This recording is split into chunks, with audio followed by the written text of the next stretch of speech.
बेटा श्रवण कुमार हो लेकिन दामाद। शिक्षाप्रद कहानी। देखो, बहुत साल गुजार दिए मैंने अपना मन मारते मारते। अब मुझे नहीं रहना इन सब के साथ। आखिर मेरी भी कोई जिंदगी है या नहीं? कब तक तुम्हारे माँ बाप की सेवा करती रहूंगी? आज अंकिता अपने पति उमेश के घर आते ही उस पर बरस पड़ी। क्या बकवास कर रही हो अंकिता? ये फितूर तुम्हारे दिमाग में किसने भर दिया? सोचना भी मत कि मैं अपने परिवार को छोड़ दूंगा। उमेश अंकिता के इस व्यवहार से बहुत हतप्रभ था, क्योंकि आज से पहले अंकिता ने कभी ऐसी बात नहीं कही। क्यों क्यों नहीं छोड़ सकते इन लोगों को? मैं तुम्हारी पत्नी हूँ और पति पत्नी का रिश्ता सब रिश्तों से ऊपर होता है। तुम्हें नहीं पता तो जाकर अपनी माँ से पूछ लो। अंकिता तेज आवाज में बोली। बहू बेटे के झगड़े की तेज आवाज सुनकर कमला जी भी उनके कमरे तक आ गईं। क्या बवाल मचा रखा है आज घर में? आखिर बात क्या है जो तुम दोनों इस तरह लड़ रहे हो? कमला जी आंखें तरेरते हुए बोली। कमला जी को देखकर अंकिता उनकी ओर आई और बोली, माँ जी, अच्छा हुआ आप आ गईं। आप ही समझाओ अपने बेटे को। मेरी बात तो ये समझते ही नहीं। मैं इनकी पत्नी हूँ तो मेरी खुशी का ख्याल रखना इनका फर्ज है कि नहीं? कह दो इनसे कि चुपचाप मेरी बात मान लें और अलग घर ले लें। अंकिता की बात सुनकर कमला जी सत्ते में आ गई। ये क्या बकवास कर रही हो बहू? तुम्हारा दिमाग तो खराब नहीं हो गया है? क्यों मेरे बेटे को उल्टी पट्टी पढ़ा रही हो? अरे क्या इस दिन के लिए ही इसे पाल पोस कर बड़ा किया था कि बुढ़ापे में ये हमें छोड़कर बीबी का पल्लू पकड़कर चला जाए? क्या कमी है तुझे इस घर में? माँ जी, मुझे 5 साल हो गए आप लोगों के साथ रहते रहते। न अपनी मर्जी से कहीं आ जा सकती हूँ, न अपनी मर्जी के कपड़े पहन सकती हूँ। जितना भी कर लो, कभी किसी के मुंह से तारीफ के 2 बोल नहीं निकलते। मेरा भी मन करता है अपनी मर्जी से जीने का। क्यों रहूं मैं इस घर में? आप सबका काम करने के लिए और सेवा करने के लिए। और आपको आज क्या हो गया? कल आप ही तो नंदोई जी को ये सब समझा रही थी, फिर अपने बेटे को क्यों नहीं समझाती? अंकिता की बात सुनकर कमला जी की आंखों के आगे कल का दृश्य घूमने लगा। कमला जी की बेटी मनोरमा की शादी को साल भर ही हुआ था। आए दिन वो ससुराल में झगड़ा करके अपने मायके आकर बैठ जाती थी। इस बार कमला जी ने अपने दामाद को घर बुलाकर अच्छी झाड़ लगाई। देखिए दामाद बाबू, मेरी बेटी को मैंने बहुत लाड से पाला है। इसके बोलते ही इसकी सारी फरमाइश पूरी की है। इसे हमने ऊंची शिक्षा इसलिए नहीं दिलाई कि ससुराल में जाकर ये झाड़ू बर्तन करे या आपके माँ बाप के नखरे उठाए। अरे, हमने आपके साथ इसकी शादी की है तो इसे खुश रखना आपकी जिम्मेदारी है। मेरी बेटी अब तभी आपके साथ जाएगी जब आप अलग घर लेकर रहेंगे, ताकि मेरी बेटी चैन से जी पाए।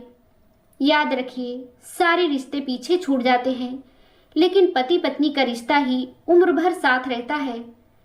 आपको अपने बीवी बच्चों और भविष्य के बारे में सोचना चाहिए, न कि दुनियादारी के बारे में। हमने तो आपकी अच्छी नौकरी, अच्छी तनख्वाह देखकर मनोरमा का हाथ सौंपा था, न कि आपका परिवार देखकर। दामाद बाबू असहाय से अपनी सास की बातें सुन रहे थे। वो दो राहे पर खड़े थे कि क्या करें। यदि अपनी सास की बात माने तो अपने परिवार का साथ छोड़ना पड़ेगा, और ना माने तो अपनी शादीशुदा जिंदगी दांव पर लगा देंगे। दुविधा में थे कि कैसे अपने माँ बाप को इस उम्र में अकेला छोड़ दें। कमला जी कल की बातें याद ही कर रही थी कि अंकिता फिर जोर से बोली, माँ जी, क्या हुआ? आप कुछ बोलती क्यों नहीं? जो बात नंदोई जी को समझा रही थी, अपने बेटे को क्यों नहीं समझाती? अब उमेश को अंकिता के अचानक से बदले हुए व्यवहार का कुछ कुछ अंदाजा हो रहा था। इतने में अंकिता ने अपनी सास से नजरें चुराकर अंकिता ने उमेश की तरफ आंख मारी। अब तो उमेश को अंकिता के सारे नाटक की वजह समझ में आ गई कि वो आज ऐसा अलग व्यवहार क्यों कर रही है। लेकिन वो अनजान बनते हुए बोला, तब तो अंकिता सही कह रही है माँ, मैं भी थक गया हूँ सारे परिवार का बोझ उठाते उठाते। तनख्वाह कब आती है और कब खर्च हो जाती है पता ही नहीं चलता। अलग से रहूँगा तो कुछ बचत भी होगी। आखिर मुझे भी अपने भविष्य के बारे में सोचना चाहिए। बस कर बेटा, बस कर। तू तो मेरा श्रवण कुमार है। आज से पहले कभी तूने हमसे ऊंची आवाज में बात भी नहीं की और आज ये सब बोल रहा है। मेरा तो कलेजा ही बाहर निकल जाएगा तेरे जाने के नाम से। वो तो मैं तेरी बहन की खुशी के लिए दामाद बाबू को समझा रही थी। कमला जी अधीर होते हुए बोली, माँ, अब तो आप बेटा और बेटी में भेदभाव कर रही हैं। माँ के लिए तो उसके सभी बच्चे बराबर होने चाहिए ना। आपको बेटी का सुख दिखता है तो मेरा सुख क्यों नहीं दिखाई देता। जब जीजा जी के माँ बाप अकेले रह सकते हैं तो आप लोग क्यों नहीं रह सकते। मुझे भी तो अपने बारे में कुछ सोचना चाहिए। उमेश संजीदा स्वर में बोला, नहीं नहीं बेटा, ऐसा मत बोल। इस उम्र में तू अपनी माँ को छोड़कर कैसे जा सकता है। तेरे बिना मैं किसके सहारे जीऊंगी। मेरी ही मति मारी गई थी कि मैं अपनी बेटी को समझाने के बजाय दामाद बाबू को उल्टी पट्टी पढ़ा रही थी। मैं समझाऊंगी मनोरमा को और दामाद बाबू से माफ़ी भी मांग लूंगी। लेकिन तू कहीं जाने की बात मत करना बेटा। कमला जी का कलेजा बेटा बहू के जाने के नाम से ही मुंह को आ गया था।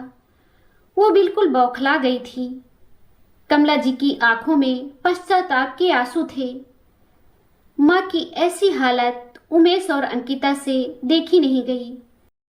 अंकिता अपनी सास का हाथ पकड़कर बोली, माँ जी, हम कहीं नहीं जाएंगे।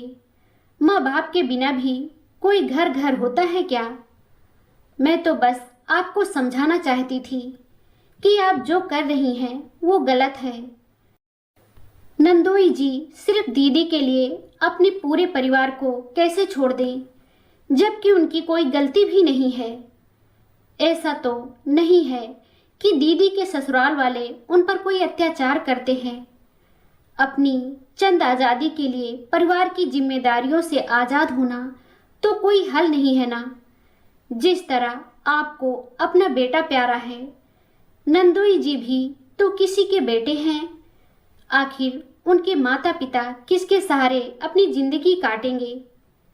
परिवार से ही तो घर बनता है ना माँ। तू ठीक बोल रही है बहू। एक माँ होकर भी दूसरी माँ का दुख नहीं समझ पा रही थी।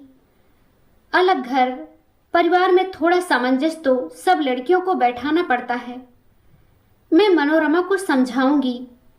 बस तुम लोग आज के बाद कहीं जाने की बात मत करना। दरवाजे पर खड़ी मनोरमा भी उनकी बातें सुनकर मन ही मन सोच रही थी कि गलती उसकी ही है। यदि आज उसकी भाभी भी उसकी तरह सिर्फ अपना स्वार्थ और सुख देखती तो उसके मायके की क्या हालत होती।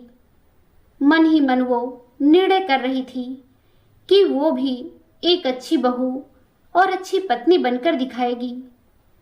परिवार के प्रति अपना फर्ज निभाने में अपने पति का साथ देगी, ना कि उसकी राह का रोड़ा बनेगी। दोस्तों, यह कहानी आपको कैसी लगी हमें कमेंट करके ज़रूर बताएं।